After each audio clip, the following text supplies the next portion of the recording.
Retribution. Prologue. Jade, they say nothing beats a mother's love, and I agree. So imagine how I felt when my mother's love was taken from me abruptly on a warm summer night in front of my 10-year-old eyes. I can remember so vividly my mother's limp body laying on the floor, her weakened eyes looking up at me, fighting the urge not to close. Her last words, "Don't cry," were whispered gently before her passing away in our living room. I saw the tattoos, I saw the eyes, and smelled the familiar scent of the man who took her life, even though she begged him not to. Oswald Fuego. 10-year-old Jade, dialing 911 with shaky hands, speaking frantically as I tried explaining to the dispatcher what had taken place.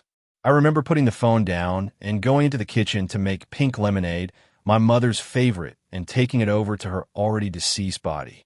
I didn't know what I wanted to do with the pink lemonade, but I just knew it always placed a smile on my mother's face.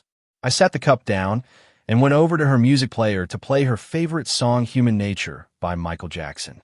I sat down by her body, sipping on the lemonade, sobbing, singing along with Michael while stroking my mother's cold cheek. The police and ambulance arrived, and I had gotten so numb, I just sat at the spot where I had been beside her body, watching the officers and paramedics. I was young, yet old enough to understand, and I spent the last 14 years plotting my revenge to avenge my mother's death. And I will, even if it ends up killing me in the process. Chapter 1. Jade. Thank God.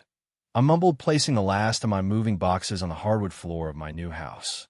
I scouted the kitchen island, searching for my laptop, heart in my mouth, thinking I had to go back in the garage to my car to retrieve it. To my luck, it was there.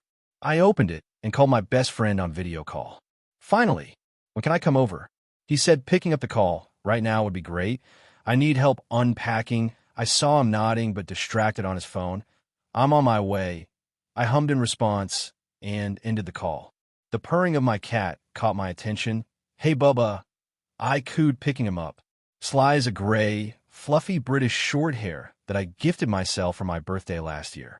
I walked upstairs to look and examine once more with Sly in my arms. I decided to move back into my mother's house. Nolan was happy to have me back here, even though he never lost contact when my grandparents took me to Chicago. My mom was never close to her parents, but they loved me enough to take good care of me after her passing. I'm back in the Hamptons for one reason only, and that is revenge. I've spent my whole time plotting on what to do, when, and how, with Nolan updating me on what's happening with Oswald and his family. The plan was simple. Take him out, the same way he took my mom out and framed an innocent man for it. That's the thing with people with money and power. They have a way of making things divert and disappear, but my mother will be avenged one way or another. The door creaked open as I opened it to view my mother's room. I placed Sly on his feet, and we both stepped in. My grandparents made sure not to sell it, but they rented it as a vacation destination for those who wanted to spend their summer in the Hamptons along the beach. The house has been furnished and well kept. When I left, the walls were lavender, but now it's white, and everything is now more modernized. Sly purred and jumped onto the bed. I sat beside him, letting out a tired sigh. We're both tired and jet lag, I know. I fell onto my back and stared up at the ceiling. Memories of my mom and I laying together on her bed came flooding back, and I cracked a smile. My mom always ensured that I was okay and happy, and she never ceased to show how much she really loved me. I remember her beautiful dark skin being kissed by the sun rays coming through the bedroom window, and how she would sing Human Nature to me while I laid on her bed watching her with admiration and love.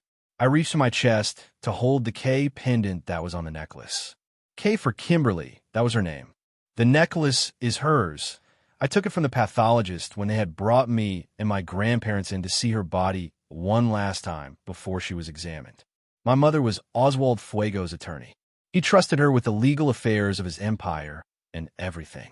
They were great friends, and I'd often have play dates with his son Timothy. But the scandals happened. Newspapers and blogs had pictures of them outside of business settings alone together. Nothing would have been wrong with it, but Oswald is a married man and image was everything. I snapped out of my thoughts when I heard the doorbell ring. Nolan was here. Sly and I made our way downstairs to the front door. I opened the door. "Jade!" My best friend enveloped me into a tight hug, which I returned. Nolan, I breathed as we released each other. I stepped to the side, letting him step in. I'm so happy to see you. I nodded. Me too. I noticed he was holding a laptop. A laptop? I asked. He smirked. Well, you didn't think you'd be participating in the revenge alone, didn't you? I laughed, of course, but let's unpack first. He placed his laptop down and took up Sly, who scratched him and leaped out his arms. Son of a bitch. Nolan spat. I cackled. Sly hates being picked up by strangers. Nolan huffed. So, the Fuegos are hosting a brunch tomorrow, and you're going to be my plus one, Nolan announced. I smiled. Great. He plopped down on my couch. So, what's the plan? You know the plan. Destroy his empire, kill the wife, the son, and then him. Nothing of value should be left behind of him. My best friend nodded with an impressed look. You know I'm always down for anything. This one's for Aunt Kim, I hummed. Well, let's get to unpacking.